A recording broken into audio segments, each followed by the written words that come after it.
ઘણી વખત પરિવારમાં કોઈ એવા એકાદા બે વ્યક્તિ હોય જે આપણને ખોટા માર્ગે ચડાવતા હોય ત્યારે બહુ સાવધાન રહે.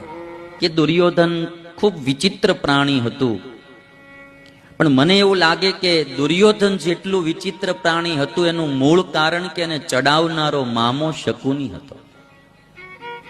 એને પડખે એવા બે ત્રણ જણા જે હતા, દુશાસન છે, એને ક્યારેય ઢીલો નહોતા પડવા દેતા.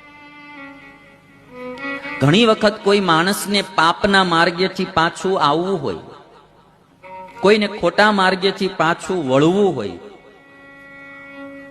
ઘણીવાર ક્રોધના માર્ગેથી, અનીતિના માર્ગેથી, ચોરીના માર્ગેથી, વ્યસનના માર્ગેથી માણસને પાછું વળવું હોય, પણ પડખે ચડી ગયેલા માણસો એને ઘણીવાર પાછો વળવા દેતા નથી.